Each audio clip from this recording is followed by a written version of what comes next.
All right, I think now I am recording. I should be at least. All right. So, I was thinking I kind of wanted to watch this video so we can talk about a lot of things.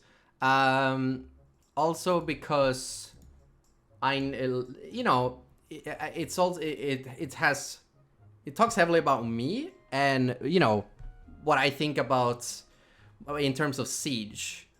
So I think I wanted to sort of talk about this in a video and not on Twitter, because Twitter is actually, like, I've realized that Twitter is such a garbage platform to get like the full opinions out there. And I definitely come off as someone who says that Siege is perfect, and that's an issue that I have. I don't think Siege is perfect, but I do think that Siege is in a better state than most people like to say. Most people say that Siege is the worst it's ever been, and that's not true. I think it's definitely been better. Like, it's always been worse in the past. I don't think there's a single season that I can say that worked better than what Siege does right now, especially with Steal Away bringing in even more improvements. So I was thinking, we'll watch this video together. I'll pause and talk about a few things. Yeah, we'll address some things. But I just want to say that I do think this video is a great video. I think he's very factual when it comes to things. I've already watched it, pretty much. I think I watched like 15 minutes and then I was like, yeah, I'm gonna watch this entire thing on stream so we can talk about things. But it is a good video, and I don't disagree with him. I think that's the entire issue with this thing, is that with the whole like Twitter shit, it just seems that I'm disagreeing with people, and that's not necessarily it. I do in fact agree with Pengu on most things. I just thought that the entire thing of like pushing it behind a hashtag just opened up sort of like a highway for people to just kind of use the hashtag as a hashtag fix your fucking game instead of save Siege. But I do think that Pengu like has the heart in the right place. But at the same time, the name itself implies that Siege kind of needs saving, and they sort of dabble in that on the Logic Bomb podcast. And I fully agree with Cyronic, Get Flanked, and Pete on their opinions about the hashtag itself. But I do agree with what Pengu wants, with a lot of things that he wants in sort of the hashtag. So we're gonna watch it. And it's funny because he actually says that in this video too. So I think this video does actually prove a lot of the things that I'm saying as well. But it's a good video, and we're gonna watch it. So and I'm gonna upload this on my second channel, so it'll be up there. If you want my full opinion, you can watch that video. I don't want to like sort of like keep it on Twitter, because Twitter is, you have what, 240 letters to get your word across. That's just terrible. So let's watch it.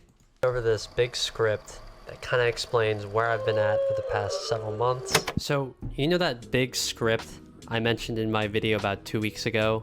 Well, I think now is a good time to read some of the parts from it. I'm sure some of you know that the community around Siege has kind of been on fire lately, and I think now's a good time to share my 2 cents on what I think has so many people really frustrated, and also why I think it's valid for people to complain during a time like this. See, that picture though is kind of like, how is this constructive? This is like the kind of stuff that I'm like really against. Like, you're sitting here and saying that it's shit. Like, when I call a game bad, like we're gonna get into that later as well with Overwatch, I at least am very constructive with what parts of it that I do not like, where I think it went wrong. But we'll get to that later. But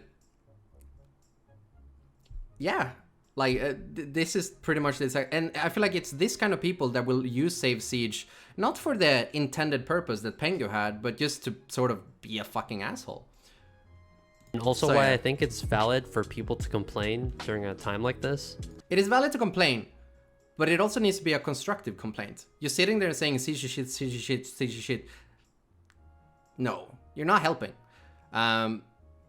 But we'll get to that. So here are the sections I've divided the video into. Just keep in mind, this is my first time trying a critique video style like this, so I'm sorry if I'm a bit unclear or convoluted in some sections, but I'm really doing my best because this stuff is pretty important to me. So let's just cut to the chase. There's always been a bit of tension between the casual and competitive player base of this game. And it is because of how like if we compare like CSGO, like, CSGO is such a basic game. You can watch a pro game and you'll sort of know what the fuck's going on. But with Siege having, like, the destruction and all the gadgets and how they interact, like, casual is just so far away from competitive. And I don't think that's ever gonna change. like playing competitively, and that's not ranked. Like, we had to be very specific here. Ranked is basically casual community. You look at the like stats that come off, and like how Goyo was the 3rd worst defender in top ranked gameplay. Ranked is part of casual here. Competitive, we're talking like pro players, and like maybe like we can start talking about like tier 2, maybe tier 3, but ranked is part of casual here. Like, that's just how it is. Like, I don't think ranked is competitive. And this little trending hashtag has definitely brought that into the spotlight for sure, but... It's pretty cool that it trended though. Like, that just goes to show how like huge this fucking community is. The fact that we can get something trending in the US. Not trending in gaming. Like the fact that we... that is pretty cool. I've always seen that division between these two groups to be a little stupid and short-sighted. No offense. But as far as I can see, both the casual and competitive communities I agree, huh? obviously want the same things, right? We all want less bugs and hackers, more consistency from the game, and more transparency from the dev team. Yeah, that's completely fair. I agree with all of that. I think one of the things, like, I have agreed with the whole, like, that I think they should have, like, you know, State of Siege podcasts every week one way or another. Like, not going on, like, Logic Bomb podcast and everything. Like, I think the devs should do, like, a weekly sort of podcast or bi-weekly podcast where they talk about the state of the game. The Division has that, For Honor has that, Siege should have it too. Especially with them being, like, their biggest game and having the biggest community that wants to hear what they have to say. I fully agree with that. Be it for different goals, right? So one side wants to consistently win, improve, you know, get better with their team, and AKA not ranked. I guess the other side just, they want to have fun with their friends, right? They just want to kick back and enjoy a nice game of Siege. And I will say, though, the biggest problems with the game usually end up affecting the people who put the most time and effort into it than the ones who don't really care if they win or lose, as long as they generally have a fun time. I'm not saying the sweatier people are better or deserve to be heard more than people with less time on their hands. Everyone deserves to be heard. But I mean, the competitive crowd just takes what happens to them in-game way more seriously, and when glitches and hackers just hamper their results day in and day out, it gets frustrating. But honestly, I think there should be an option to report the entire game. I feel like even if it's like, obviously we have cheaters now with MMR rollback, but I think there should be possibility for a team to report a game, especially now with the match replay coming in. You should be able to report your match, and if there was a game-breaking bug that impacted that game, I think that should be MMR rolled back too. And that's easy now with the match replay, because you will be able to like essentially report a game, and that game should be able to be nullified if there was a bug or exploit in it. So hopefully the match replay should just improve sort of the quality of the games, and that we don't have these like invalid games affecting our MMR. those issues are not just exclusive to people who want to win, because even if you are a more casual player, just trying to have fun with your friends and have a good time, I mean, sometimes it feels like you can't, because the nature of the game changes every time you load in, and something glitches, or someone's cheating, or some other variable messes with what was intended to happen. It's a surprise, but not a very welcome one. I think these issues don't just... See, this one is kind of like, I don't know, like, obviously it's frustrating, like, don't get me wrong, but at the same time, like... Surprise. Like, he does clearly hit the Monty, and he bounces back. I don't, like... Is it frustrating that that happened? Yes, but you clearly did hit the Monty in this clip. So, you know, I still agree, but like, there are glitches that are really frustrating, but I don't think this is a good example. It's more funny than glitchy, exactly. But he's using it as a you know, excuse that it was a glitch that killed him. But in reality, he did hit the top of the Monty and the C4 bounced back. You know, we can argue that maybe that's like kind of wonky physics, but like maybe it should just fall down and not bounce. But yeah. I think these issues don't just happen. It should stick to the Monty shield. That could be kind of interesting. But I mean, it's not a bug. It's a bad interaction, but it is how it works at the moment. In one part of the community, I think it happens to all of us. And from what I've read in comment sections, you know, Twitter threads, Reddit threads, it's not just a competitive issue anymore. It's everyone. So I think cheaters are the main thing that really sparked the Save Siege movement. I think Hickscap made a good video, point in his video. He talked about in Siege it feels like they fix cheating issues in waves instead of it being a constant battle. And I agree with that. Like that's kind of big oof. Like I remember Parabellum. Parabellum was the season where I quit Siege for an entire month because cheating was just so bad. And then it was even like casual. Like now cheaters are basically just like in higher ranks. But back then it was like cheaters in quick match and everything. It was really bad in Parabellum. And that's when I quit the game before Ubisoft, because Ubisoft weren't talking about it. So I quit it for a month until they made like a big update talking about the cheater issues that were present in Parabellum, which was 2 years ago, I think. Almost exactly 2 years ago.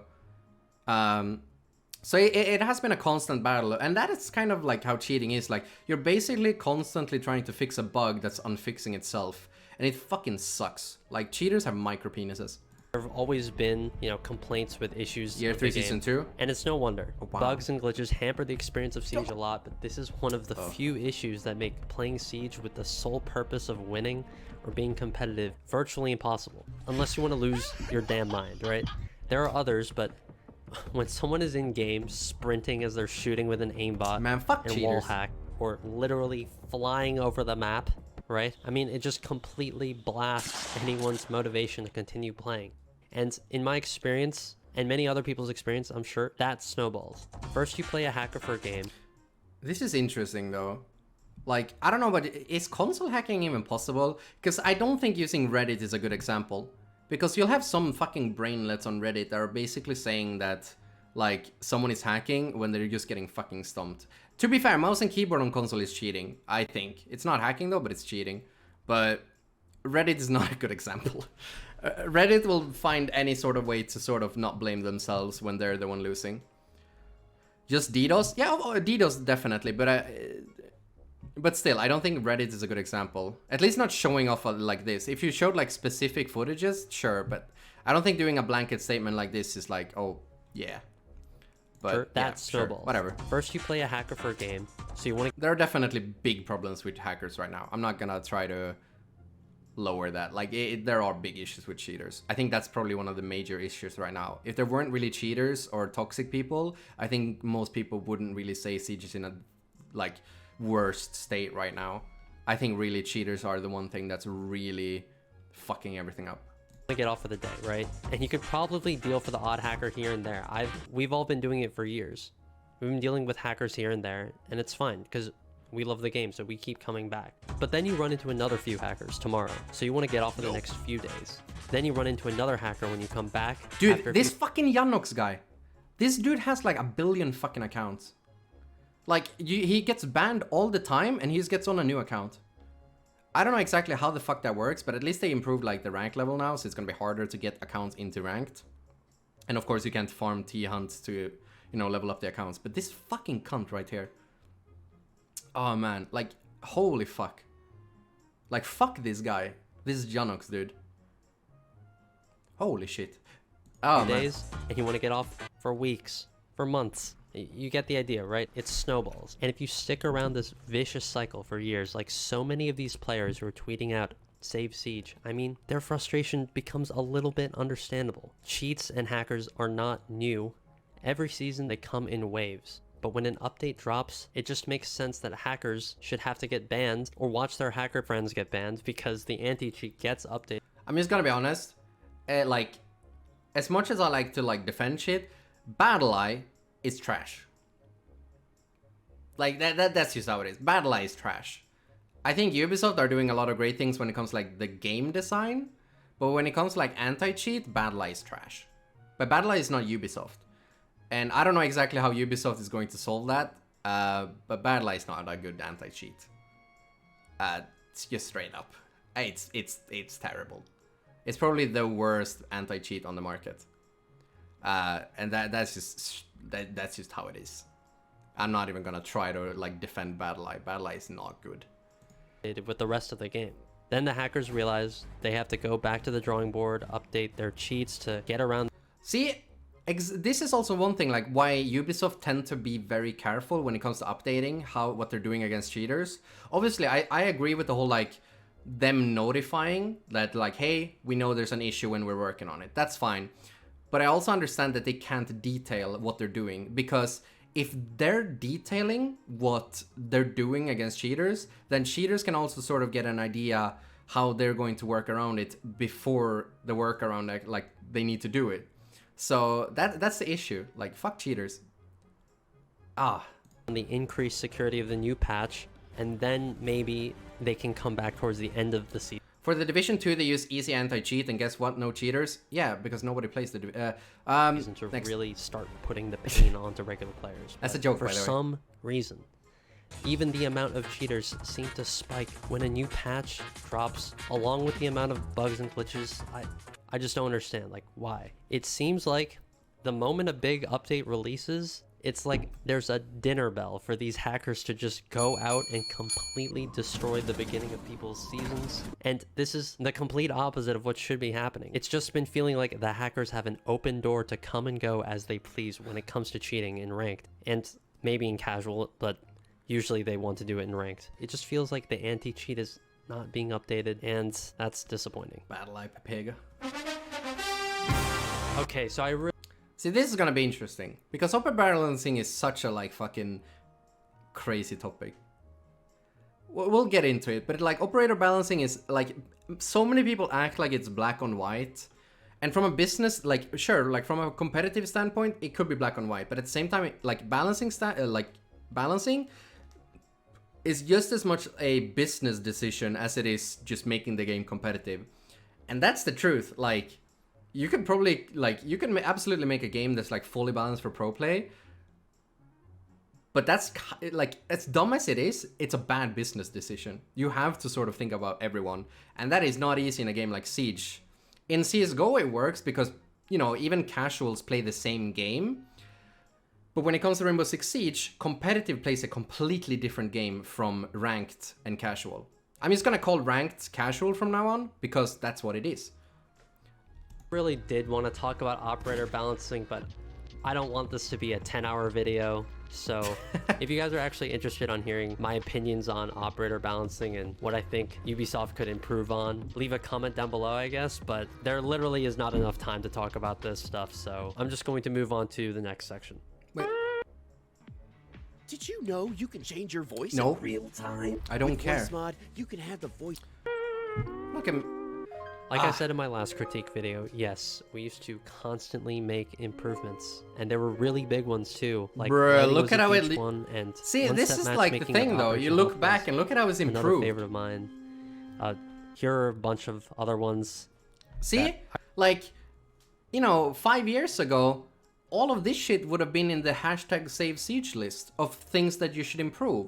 And that's where it all comes down to what sort of what I was hinting at is like, all of these much more complex and much more worse issues were prioritized over the things like the fact that we can sit here and complain, like in Pengu's list, like Alibi's Prisma's not copying her is one of his like main issues.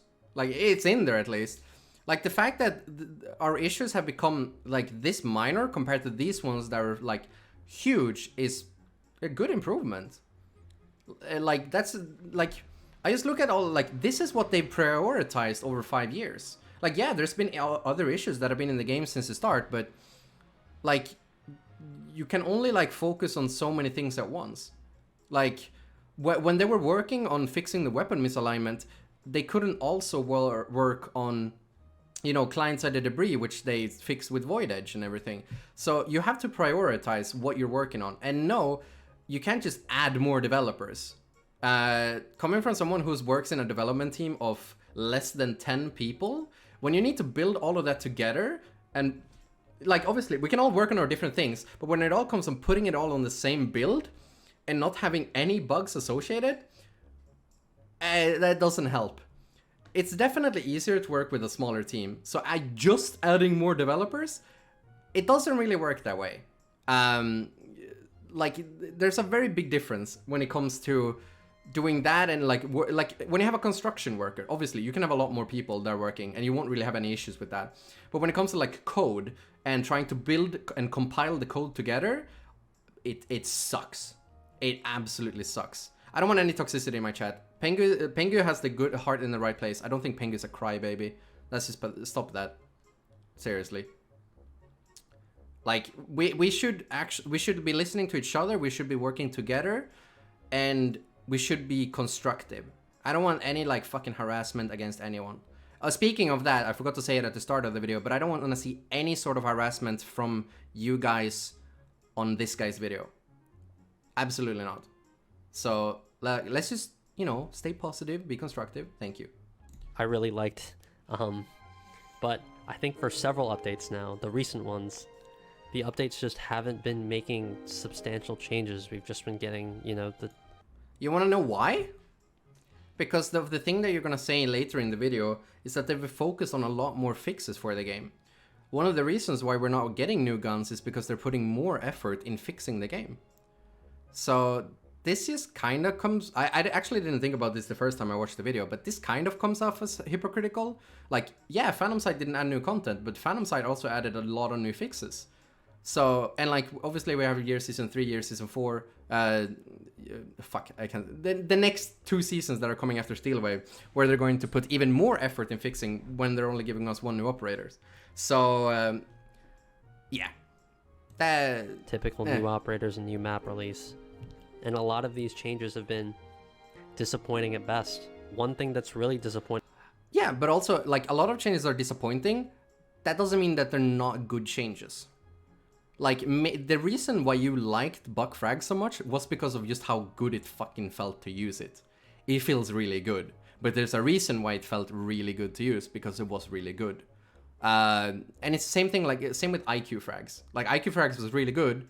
It was really good. That's why it got removed. And yes, it sucks, especially when you're a main and your main gets nerfed. But there's a reason why your main got nerfed. There's a reason why Ashe lost her ACOG, because it was just a little bit too good. So, of course, if Clash gets nerfed tomorrow, I'll be a little bit salty. Absolutely. But I understand it. Because that's what balancing changes are. Balancing changes aren't supposed to care about your feelings. They're supposed to balance the game. Pointing about how Rainbow Six updates play out is when one thing is fixed, another completely unrelated thing breaks. It reminds... Welcome to coding. Reminds me of that Scrat skit from Ice Age where he's trying to plug in those leaks, right? And every time he plugs one up, another one just seemingly pops out of nowhere, right? And he just can't keep up with the leaks. And eventually, you know, Yeah, welcome to coding. He floats away or whatever. The most well-known example of this I can think of just off the top of my head was the reoccurring Clash glitch where she could shoot and kill someone with her gun out while being completely shielded on the victim's screen, I guess you could say. And this issue was fixed, but it also came back multiple times, and one of the last times the issue was fixed, the issue still came back. But now, after the fix, IQ could for some reason go completely invisible. It was some bug related to her claymores.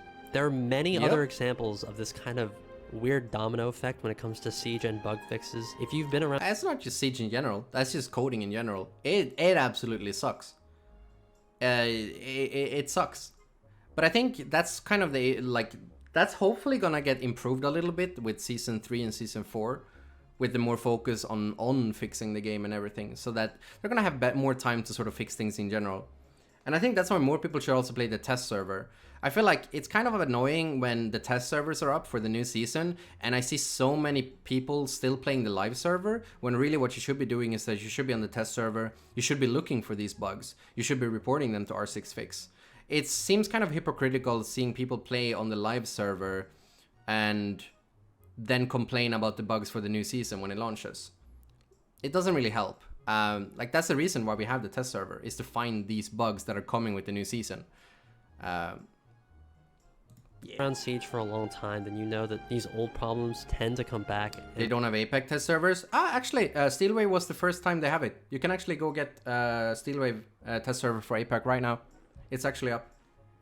When they come back, they usually bring other seemingly unrelated problems along with it.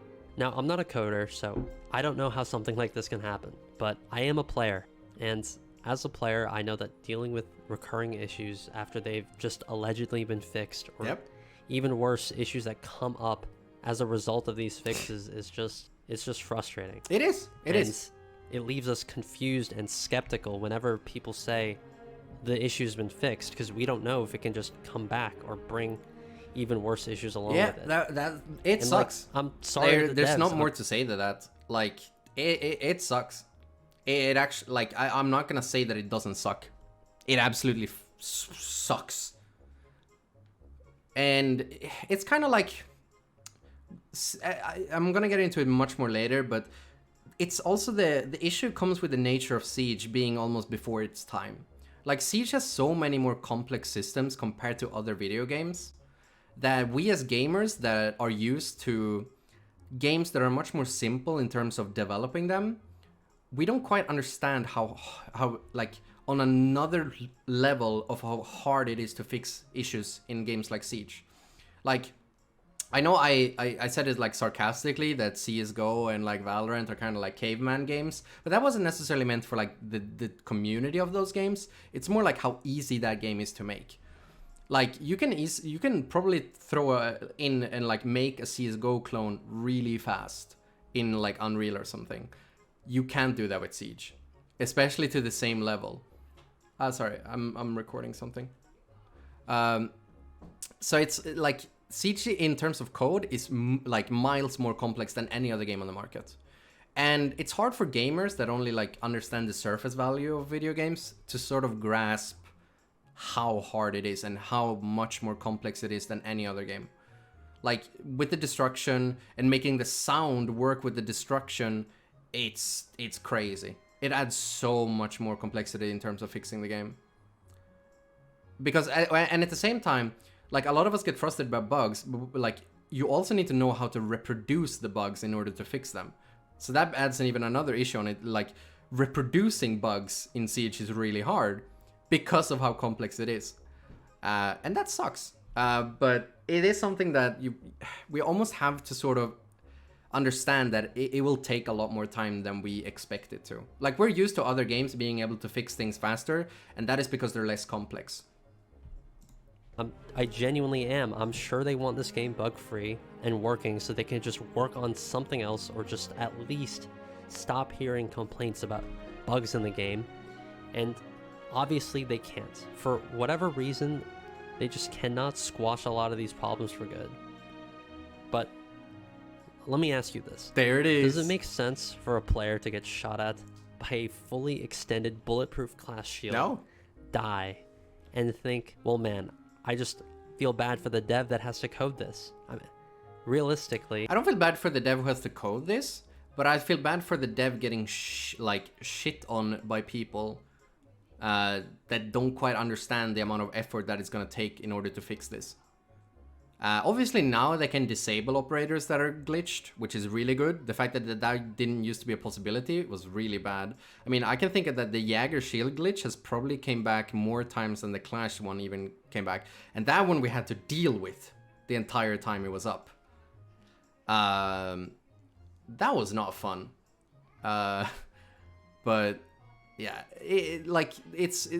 we have to understand the position that the devs come from and like sort of try to understand their job when we criticize them. And we have to understand that sometimes things take time. No. Realistically, I don't think that is a reaction that makes sense. I think the only thing any human would feel at that point is just, frustration. Yeah. They're mad that they played a situation as well as they can, and some completely bogus fact. It's okay to be frustrated, but it's not okay to lash out on people. No, absolutely not. That is out of their control is just ruining their fun. Now, again, I am not... Because here's the thing. I don't quite understand why so many people are worried. Because... do you genuinely believe that Ubisoft is just going to throw away their most successful, franchise ever? Because they feel like it? Of course not. It's Ubisoft. They want to keep cashing in. And to do that, they need to keep people happy. There's absolutely zero reason to be worried. They're going to fix things. They're going to fix cheaters. Of course, you know, we can all have some more communication from them, but there's not any reason as a player to be worried. The game is only going to be improving. It has only improved over the 5 years.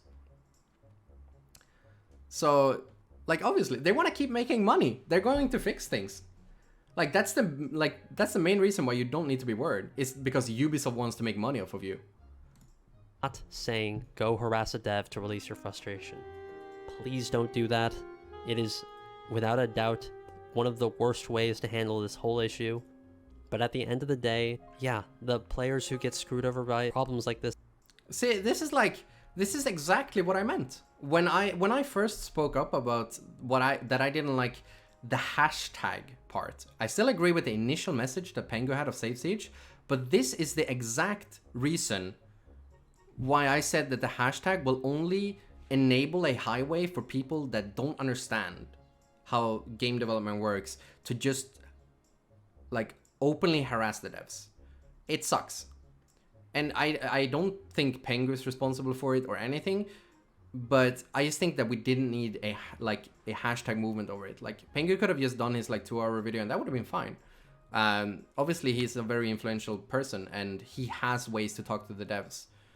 So I just think, but yeah, this is sort of exactly what I mean. You just have, like, how is this constructive? Hashtag Save Siege, wake up please. How is this constructive?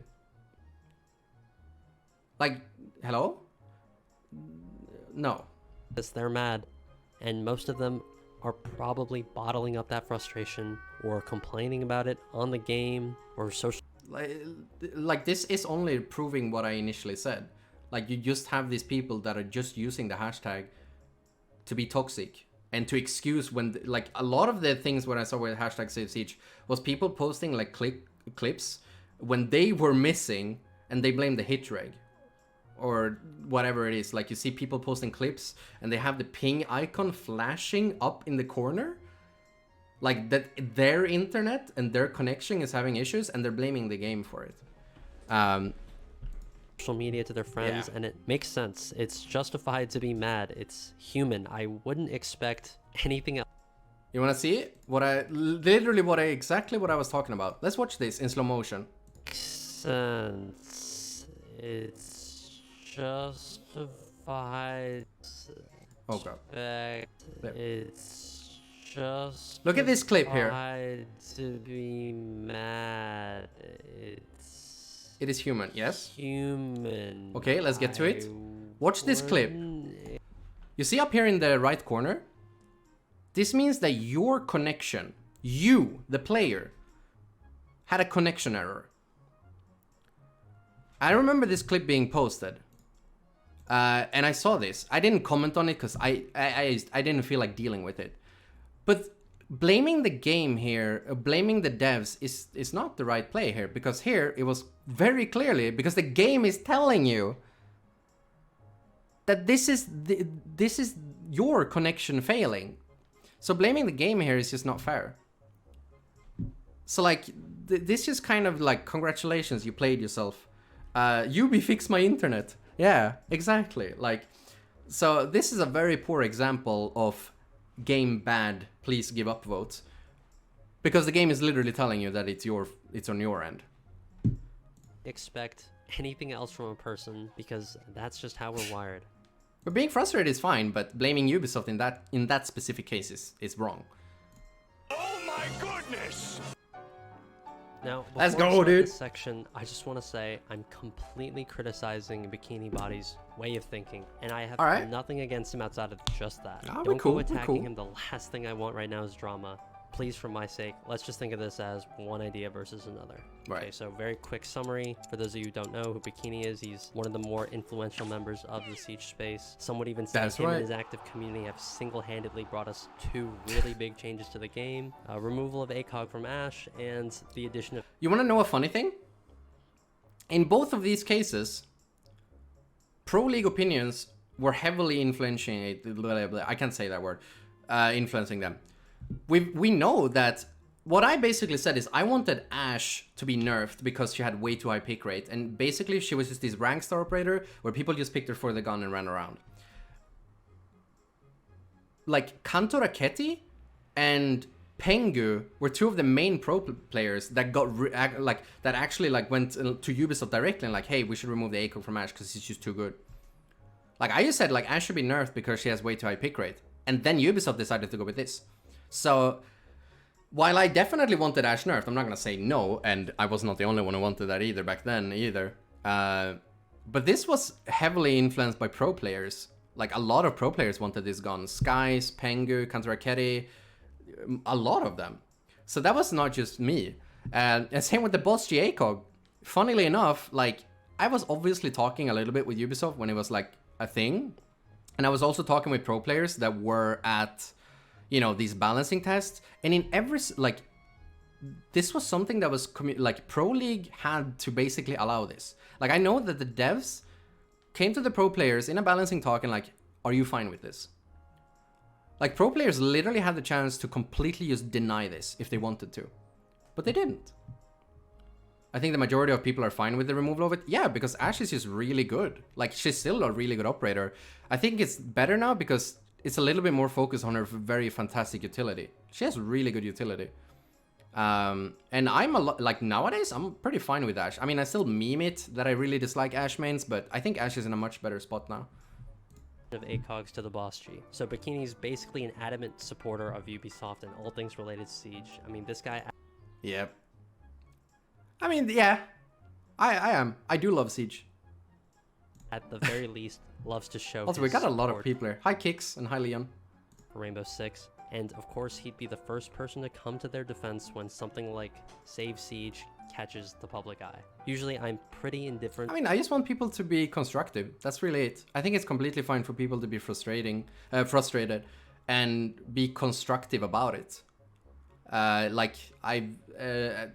gonna go over it. He doesn't really cover it, which I'm not a big fan of. But I've been very critical of a lot of things that Ubisoft has done in the past that I've not been a fan of. I mean, most recently we had the event packs that I literally call they're actually like absolutely disgusting that they're doing it. So this whole thing that I'm just always on their side is honest. It's not true. It's like I like some of the things they do, and I absolutely hate some of the other things that they do. I'm not really gonna go and dig into it. I feel like most people who know, they know. I try to be nuanced. I like some things, I hate some things. And, you know, I've said good things about Overwatch too. We'll get into that later.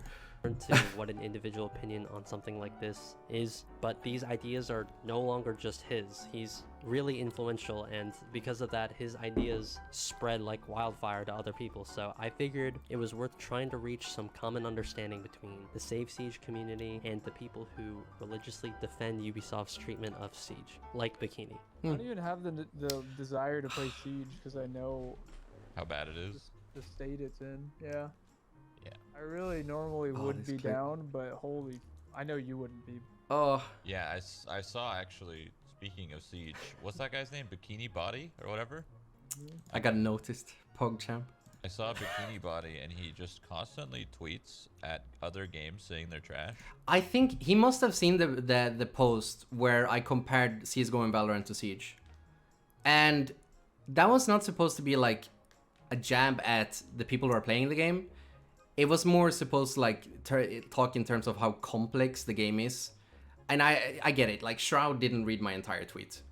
He's too, like, no, it like.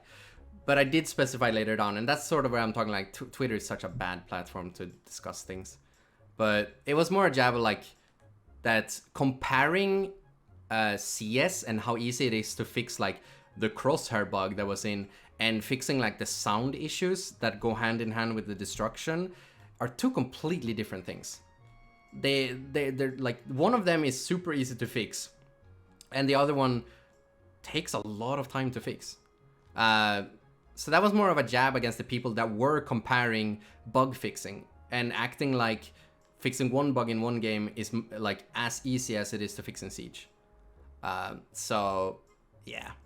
But Sayest, I have nothing against Shroud. I think he was just like, it's like a little bit misinformed. He didn't read into it too much, so I don't blame him. I don't. and constantly says how good Siege is. He's And a big Siege advocate. I don't know if he's Which there's nothing wrong with it. I don't know if Like, this is just joking. Like, did people really take this serious? Also, this was, I mean, this was kind of right. Like, most people played Valorant for like a week, and now they're playing Siege again. Like, it was just joking around. Like, I have nothing against anyone who likes Valorant.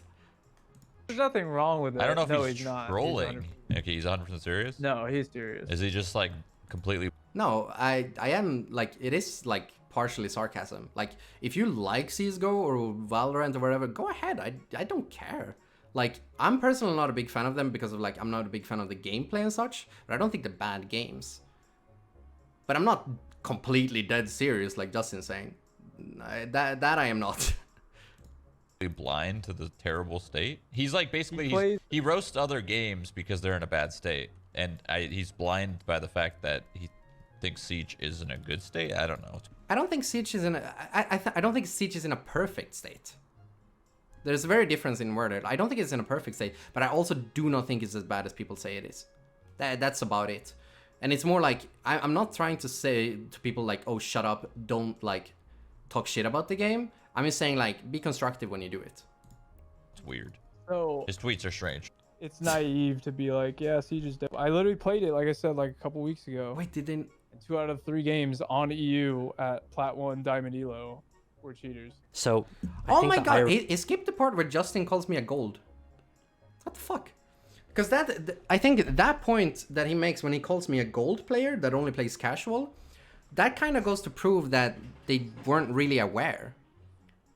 Like, I don't play in gold elo. Like, and I don't just play casual only. Like, but even then, that has nothing to do with it. Like, I do play, when I do play ranked, I don't do it as much as most people, but when I do it, I play at a decently high level. But that has nothing to do with it. At the end of the day, you know, it has nothing to do with the argument. Like, just because you're at a lower level of play doesn't mean that you're any less important for the game. And it doesn't really mean that you're blind to the state of the game. But yeah, I think that's such a... And that just goes to show that he doesn't really know. They were just sitting there and kind of making assumptions on who I am and what I stand for without really reading into it. And I don't really blame Shroud, because why the fuck should he care about me? But yeah, I don't know. Kind of like baseless assumptions, but whatever. irony in this is, while he defends Ubisoft's development team to absolute death, asking for people to please understand and give them more time, Bikini goes after Overwatch. Yeah, you want to know something different? The difference is that Siege has done a lot of good decisions over the years. They've proven that they actually know what the hell they're doing. The difference is that Overwatch has proven that they don't. Like, when everyone has said like, oh, this is like really bad, Overwatch, don't do it, they do it anyways. That hasn't really, like, Siege has been listening to us. They have been making changes that we want, that the pro players want over the years. There's a very big difference in, like, I defend developers that are making good choices, and I do call out developers when I think they're making bad decisions. Watch devs day and night for all the things that Siege players will aggressively complain about to Ubisoft, and it's just interesting to see that even this guy who's so compassionate and understanding to one game can just be so brutally critical.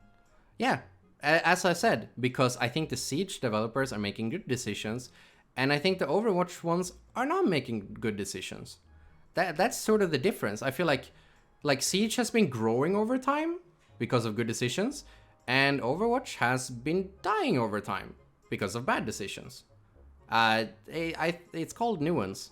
But at the same time, like, you can throw in tweets here when I'm very critical of changes that I think Siege were planning to do, that they ended up not doing. Like removing all chat, the like aesthetic changes that they were planning on, whatever, right? Like the monetization, like, and I've been very harsh against some of the changes that Ubisoft has planned for Siege. And that's just nuance, but that is completely ignored in this video. That is the one thing that I don't really like about this video, is that it doesn't really take up that fact. And it just paints me as someone who's like 100% always on Ubisoft's page, which I am not. Critical and harsh to another game development team. And I mean, this just goes to show When a company does not do things properly, the human thing to do is lash out or give a negative response, right? To get frustrated. And I'm not a defender of Overwatch. I don't even think I have 100 hours played on that game, and I haven't even touched the game in several months. I know Overwatch is in a really rough state right now, but I mean, when you go after a game for not listening to its community, poor balancing. Yeah.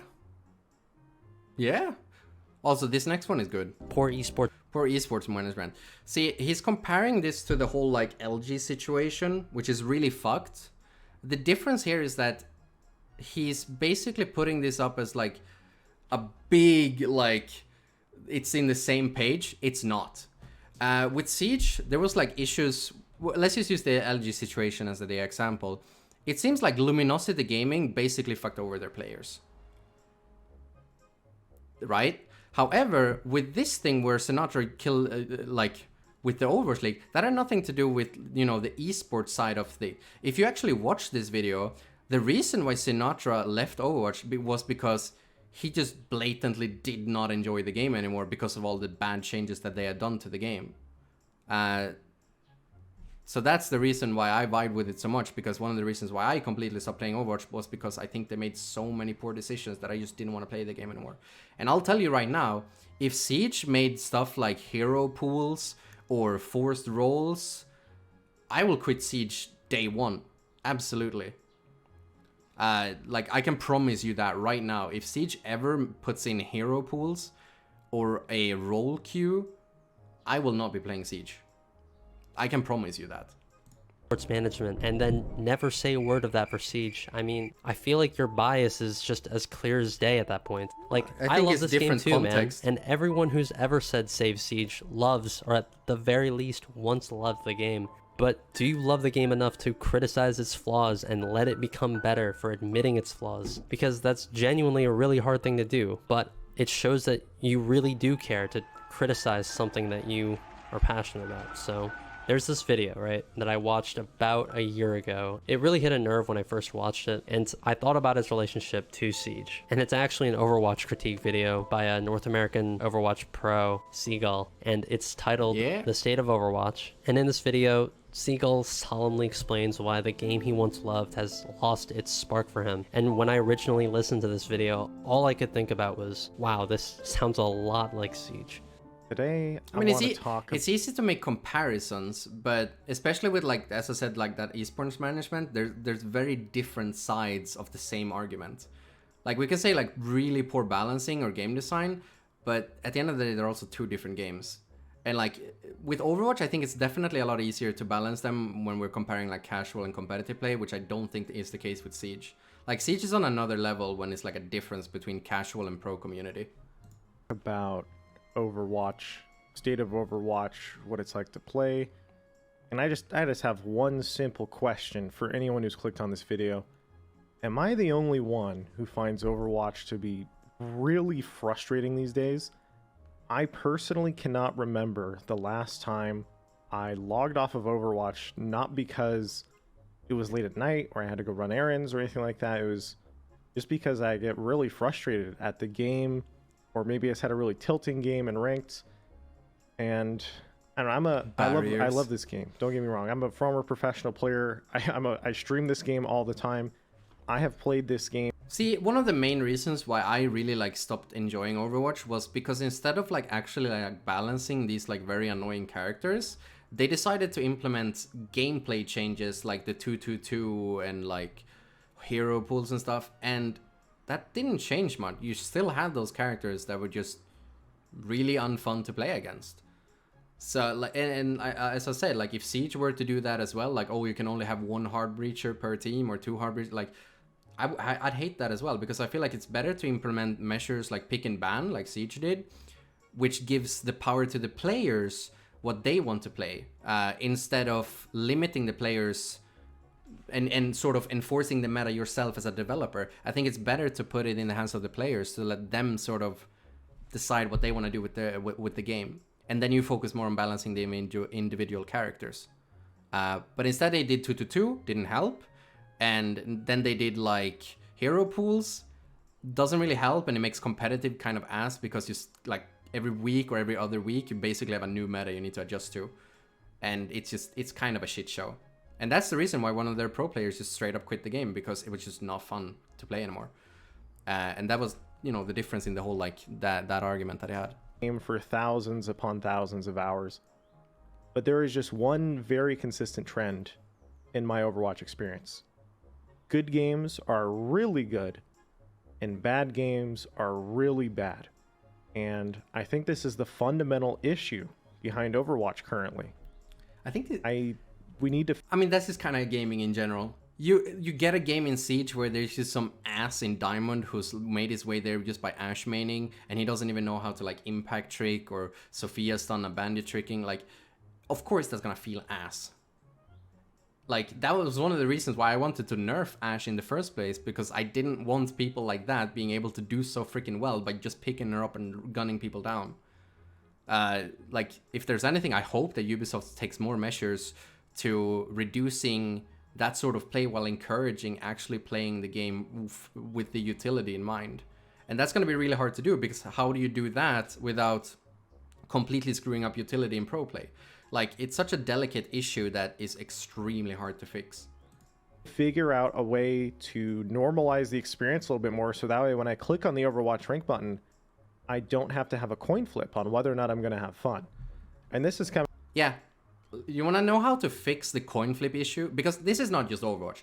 Like, this whole coin flip when you go into rank, every single game, every single team game, League of Legends, CSGO, Overwatch, Rainbow Six, anything, any game where you're not playing a 1v1 is a coin flip, and it's always going to be, because it's basically just going to be RNG if you get good teammates, or if you, or if you get good or bad enemies. That's it. The only way to truly make ranked feel a lot more in a better state would be if we had a 5-stack mode. You queue up with 5 people you know that are decent, and you're going to be matchmade with people of similar skill that are also a 5-stack. It's going to be a much more competitive game. You know that you can trust your teammates much more. It's not going to be a coin flip, and that's the only way to solve that. You're never going to ever make solo or duo queue feel good every single game you play it. It's always going to be a coin flip. Coming from a person who's a professional streamer or a pro player, right? I can't imagine what the average player looks like who only has like a couple hours a day to play this game. Do they even want to do that coin flip anymore, or do they just want to go load up an MMO or Battle Royale or some other game? I play Rainbow Six because personally, I'm kind of... God damn it! Ah. All right, next. Exhausted about it. I'm a little bit burned out. And you know, for someone who dunks on Overwatch, another game with a passionate fan base, passionate devs, but claims to love every atom of Siege, I think the irony in that is Overwatch and Siege both have some serious common issues. This is gaming in general. And you can say those arguments for any game. And arrogant of us to think that we're doing almost everything perfectly, and that there's nothing to learn from the success and failure of other games. I think we can learn how to improve Siege from other games. Absolutely. Of course, I want to keep everything that really makes Siege, Siege, right? The tactics, the unique guns, how the abilities work so well with each other, and you get what I mean, right? Just everything that makes this game unique. But how great would it be if you could mod Siege the way you could mod CS, or you... See, this was, when I was watching this video earlier this morning, this is the part where I rolled my eyes back. Because I think this kind of shows the core aspect of the point where a lot of people don't understand the complexity of Siege. Like, CSGO and having like mod support, or Minecraft or whatever, and Siege having mod support, it's crazy. Like, modding Siege would be a nightmare. And that's not to say like, oh, its engine is just... Siege is just way too complex to open up mods. And even if you did, we'd probably just get even more worse cheats. I think the worst thing we could ever do is have mod support. If you want a game to have mod support, I wouldn't recommend doing for Siege. Absolutely not. And it wouldn't happen either, because that would just be way too complex for Ubisoft to do. And that's, again, like, that's the difference in complexity to developing these games. Make custom games and aim training maps that allowed you to play Siege in a... This is, however, a really fair... Like, we definitely need a practice mode. Absolutely. like like this is where I will fully agree. We do need a practice range. Using terrorist hunt to you know switch attachments and everything, it's a nightmare. We definitely need a training range. And as someone who sort of has some sort of experience when it comes to like game development, a practice range shouldn't actually be too complex. So I really hope that that's one of the things that they put more effort into this year. Because I will fully agree that that should have been probably prioritized. Completely. But obviously not allowing players to create their own practice ranges, because that's no. But Ubisoft should make one. New way, with new assets made by a passionate modding community instead of just using the clunky custom game maker we have now, and Terrorist Hunt, which has been around forever, and they even renamed that to Training Grounds. It's almost as if they're trying... I think it's because they're slowly going to improve it and actually make it a proper practice range. I hope so. But and I wish we could get better custom game changes, but I think they're very careful with it for a reason. But I definitely hope that we get improved practice range very soon. To sell Terrorist Hunt to us as the aim training mode, when we've been asking for an aim training mode while Terrorist Hunt has already been around for years. I mean, how great would it be for our hardworking pro players and casters if Siege Esports was as legitimized and organized as CS's? How great would it be if we had a theater replay mode? So I think Siege going to be eventually. We also need to understand that CSGO had like what 15 years. Siege has been out for 5. Like that game has had 10 years and it's barely evolved. I think we'll eventually get there. I think Siege is going to be like the next like biggest esports out of them all. I mean, at the end of the day, Siege is growing every single year. We're growing, the game's improving. We'll get there eventually. And I think we're going to blow CSGO out of the water when it comes to an impressive esport to watch and play. So it's just that like we just gotta be patient. It'll get there eventually. I'm sure of it. Editors could make cool montages. I mean, I could go on for quite a bit. But my point is, we can borrow the best of the best from these other games while still keeping Siege unique. Yes, I fully agree that like, you know, being influenced by other games and making good changes from those games. But at the same time, we also have to be realistic as players and sort of get an understanding of what is possible. That is something that I feel like the Siege community is very not understanding of. Like mod support and stuff, like no, that is just simply not a possible thing. If only some of us could just be a little less prideful and a little more open-minded. See, this I fully agree with. He replaces Overwatch with Siege. I fully agree with this. I think we should definitely listen to a lot of other people that, you know, leave Siege for a reason and sort of try to get an understanding why they did it. I think one good reason, like, it's not just pro players. We've had other casual players leave the game for other reasons. Like, I know Tio left the game for some reasons that if we were to change it for what he would have liked, the competitive community would have disliked it. So it's like, it's such a delicate issue when it comes like who you should listen to and what level you should listen to them. But I fully agree that like obviously they should listen. Like, and I don't think Siege doesn't listen to people. Like absolutely. Like I mean, we see them so many times, like so many patches we've had changes that have been fixed because the community has been asking for it. Like some of the things that they addressed earlier in the video were stuff that we've had issues with that they fixed. So I think that definitely like they listen to us. I think that's one of the greatest things about Siege compared to any other game is that they've actually listened to us, which I haven't felt with any other game. We could get one step closer to really unraveling all the potential that a feature-packed Rainbow Six game could have. But unfortunately, these goals as of right now are just incredibly unrealistic because even with how bare bones this game is right now, I mean, let's look at this. I mean, casual game mode, yeah. Competitive game mode, yeah. PvE mode, yeah. Theater replay mode is coming. Although I do agree, I wish we could have free cam for it. I really hope that they improve the replay mode a little bit. We'll get there hopefully. Colorblind support, this is also one of the things. As a game developer, I am like, this is a very fair criticism. The fact that Siege doesn't have a colorblind mode is kind of abysmal, because a colorblind mode is not even that hard to make. So I will fully agree that that's something that should just be in the game. They should prioritize that. It shouldn't take too long time to do. They should absolutely make a colorblind game mode. Absolutely. Support, whatever. Custom map editor, very unrealistic to expect. You look at these other games are just not nearly as complex.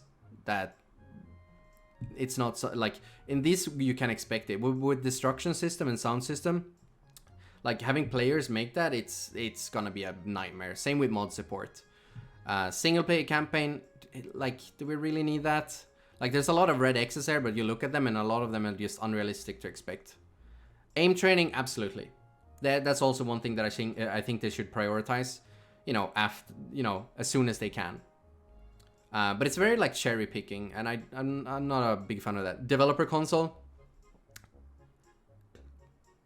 I don't think I need to say why that's a very bad idea. Features compared to other AAA titles. We're still having problems that... You want a single player? I mean, we're probably gonna get a single player, but here's the thing, like, the game is already like 80 gigabytes. Like, sure, they could make single player, but it's like, it feels kind of pointless. I think the best way is to look like they're probably just going to release a Rainbow Six whatever in the future, and that's gonna be like basically the single player. But I think that Siege should just focus on the multiplayer, in my opinion. You can go for other games for a good single player experience and stuff. I don't think it's something that the Siege developers should focus on. If anything, that's a bad advice, is to tell them to do that. They should really be focused completely on the multiplayer aspect of Siege. Ruin much of the player base's experience, and we should not be adding more weight to this already really shaky foundation. So yeah. After listing down much of my complaints on the game so far, here are my proposed solutions. Operation Health 2! So this isn't my favorite plan. I think an Operation Health 2 might improve things for a little while, but my problem with this solution is I just feel like an Operation Health 2 would only delay some of the problems with the game before these major long-lasting issues just come back to frustrate long-term players all over again. So, you know, things like client-sided objects, poor hit reg, netcode issues. I mean, we've had an Operation Health before, and it really did some good work, but the things we did not manage to fix with the foundation of the game did eventually come back to haunt us, and I don't want to be stuck in this vicious cycle of updates and Operation Health periods. So if they were to go through with this one, it would show that they really care by drastically changing the direction of the roadmap one more time. But hey, I made being potential that a feature pack period. Oh shit. So why I think the second I just don't care by drastically I made this changing picture. I was the one who photoshopped this. Like, I made that as a meme like the year after Operation Health. Like, this has always been a meme since the first Operation Health, is like people asking for Operation Health 2. But it's also like you kind of have to understand that Operation Health 2 was basically reworking the entire engine. Like, I know it's going to address this in a few minutes, but a lot of people say that it's using the same engine that Assassin's Creed Unity and Syndicate is on. And while it's definitely true that they're using the same name, you have to understand that Anvil Next is an in-house Ubisoft engine, and they will update the engine to the point that they need it to be. And that's basically one of the things that Operation Health 1 did, was that they basically updated the engine. It is not the same engine as the Assassin's Creed games. It started off as like the same bare bones of the same engine, but they've updated it so that it's not the same engine anymore. And like, here's the thing, Siege would not work any better on any other engine. Like, it's not like if you suddenly made the game in Unreal, it would work flawlessly. At the end of the day, Siege's systems are just so much complex that any other engine would probably be worse. Yeah, exactly. Operation Health was basically just reworking the core of the engine. Like, that was, and we don't see that as players, but for the developers, that actually, like, did a shit ton. I feel like a lot of people give Operation Health a lot of shit, but it did so much good things. Most in the background, we don't see it, but man, it did so many good things. And obviously, like, I'd love to see like a proper bug sprint. Like, I wouldn't be against if they moved the Season 3 operator to Season 4 and they focus this on like making a lot of fixes, especially now with having like the event modes and everything. That really keeps the replayability up. Sure, like, But I think having this sort of in the background, working on the core gameplay reworks, is going to keep more people happy at the same time. And at the end of the day, you know, it's a business decision that they've made, is that they want to keep up content as well as fixing the game. I think Operation Health was kind of a nightmare and very scary for them to do, since they basically stopped delivering on content. And I definitely feel like a lot of Siege players have been very spoiled over the years, and people expect a little bit too much. Of the road. But that's for the casual community expecting, you know, new content.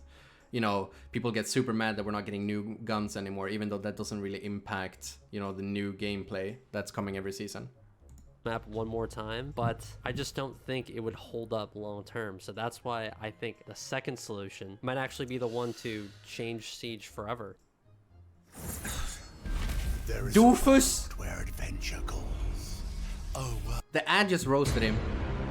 I think the solution that people are waiting for without even realizing it is a sequel. A No. clean slate where Ubisoft can really focus on making the core foundation of the game mesh together and work really well with their ever-expanding DLC cycle and constant player base growth. Because I think from what we've seen so far, we're just pushing the limits of what this game can really do before. I'm gonna tell you right now, if they were to basically remake the entire game, we're talking about seeing Rainbow Six Siege 2 being released in like 2025. And it's not gonna be bug-free even then, even if they make it on any other engine. The issue is that Siege on its own is just complex. That's not gonna change. We're going to see it improve, but I can promise you that no matter what the engine, no matter how much time, there's always gonna be something. And that's just because Siege is what it is. It's just having the destruction and everything, which we love. I mean, that's one of the reasons why we play this game in the first place. We play this game because of how complex it is, and it's a double-edged sword. It's awesome because complexity is really cool, and learning that complexity. But also when it comes into all of this destruction and making the sound work with the destruction and making all the destruction work on its own, that's when you get issues. Client-sided debris. You know, a lot of people said like, oh, just make it server-sided. Yeah, if you make the debris server-sided, suddenly your FPS is going to be trash. And then you're going to see people like, oh, I lost 30 FPS since the last patch. Like, sure, we can make the debris server-sided if you want to play on like 30 FPS. Like, optimization is a bitch. Optimization is actually, like, I'm doing optimization right now with my development team. And it's horrible. And we don't have like shit like destruction. Optimizing something like the very intricate destruction system of Siege is horrible. Whoever the developer is that has to like sit there and optimize this game, he should get a Medal of Honor, because that is not fun. Like, that must be absolutely terrible. Like, I'm amazed that we can even get 60 FPS on consoles. I'm actually amazed that we can get 60 FPS on consoles. It's crazy, to be completely honest. I'm baffled that they are so like they're doing fucking God's work. The fact that they managed to do that,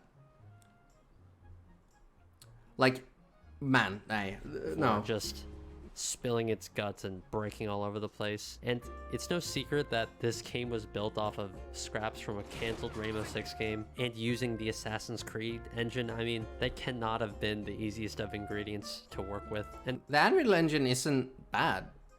It's just that, like, the Assassin's Creed games were rushed. That's it. The engine is actually, like, not a bad engine. I've talked with the developers on it, and the engine is not the problem. The issue was just that both Rainbow Six as well, like, when they were releasing Rainbow Six and, you know, they were releasing like Syndicate, Unity, like, Ubisoft's policies when it came to like releasing games, like, they were rushing their games out. So there you go, there's criticism of Ubisoft, but not really the developer side, more like the corporate side of Ubisoft. I don't like the corporate side of Ubisoft. But all of their games were rushed. Siege was rushed. Absolutely. They had to fix the game, like, very fast. And Unity was rushed. Syndicate was rushed. But it's not the engine. The issue was just their company, like, workflow that was just very bad. Because they were like, oh, we have to release this game now. They weren't delaying things. It's something that I think Ubisoft has learned now, but the engine is not the issue. Siege would not work better. Assassin's Creed would not work better on another engine. That's not how game engines work. And there's this saying, right? Rome wasn't built in a day, and I don't think that Siege can fully be realized in one game either. I think all those features I mentioned before, plus the stability and consistency of a true AAA game, would easily make Siege a game to be reckoned with. So many other games have truly gotten to shine through their sequels, and eventually I would like to see Siege head down this path. And if this isn't necessary and Ubisoft genuinely has all of these issues under control, then that's awesome. I'm completely happy to hear that, but I've explained why I've been skeptical about their changes and fixes before, so for the time being, I'll just be patiently waiting and seeing what solutions they have to offer. Only time will tell. Yeah. Fuck yeah. Animal Crossing with the Rainbow Six Siege, dude. Oh.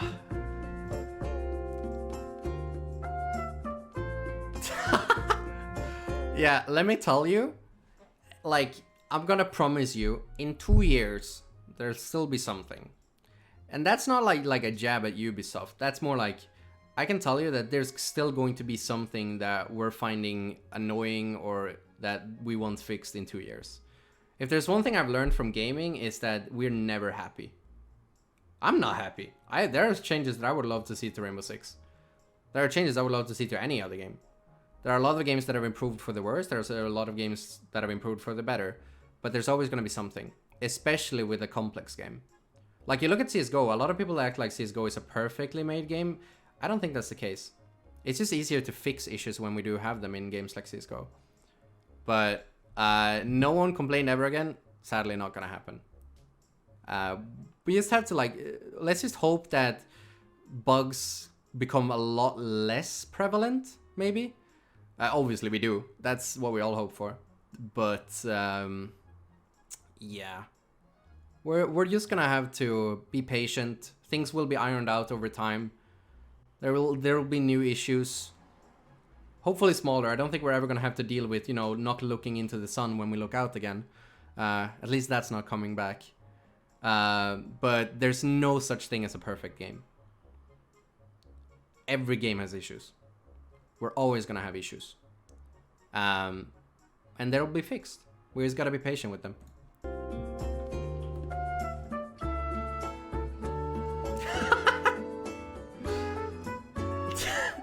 Oh no.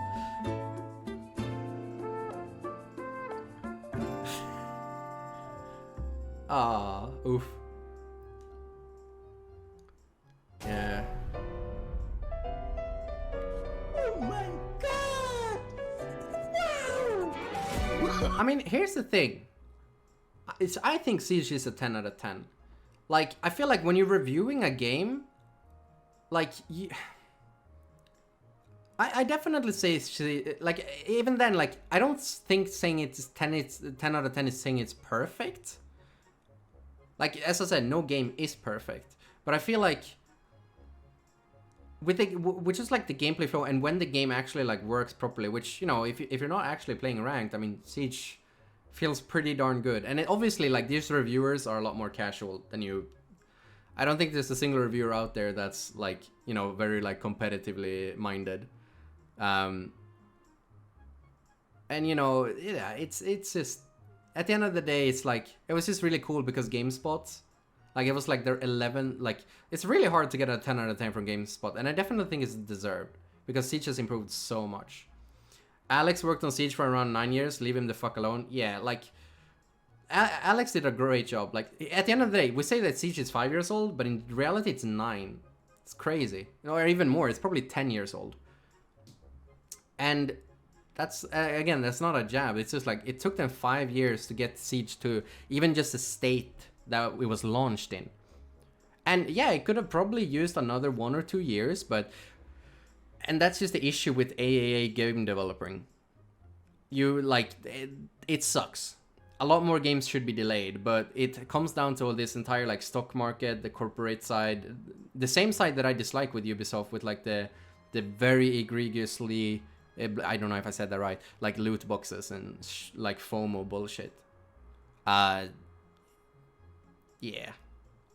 Like, I definitely don't like that sort of, like, crunch, whatever, all of that, like, having to release things on time and not delaying them when they really should be delayed. But yeah, game development is hard. It's hard.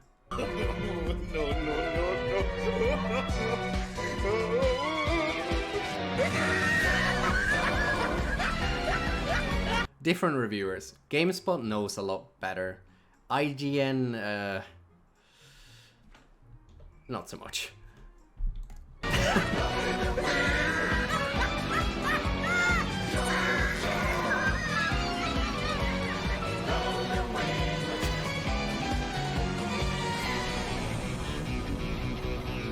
Good video though.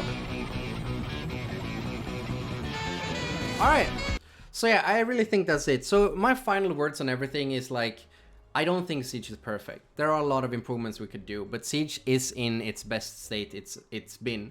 Obviously there's a very big cheater like movement going on right now, and it sucks. It needs to be fixed. Absolutely, it needs to be fixed ASAP. But when it comes to like other things, we just need to be patient with it.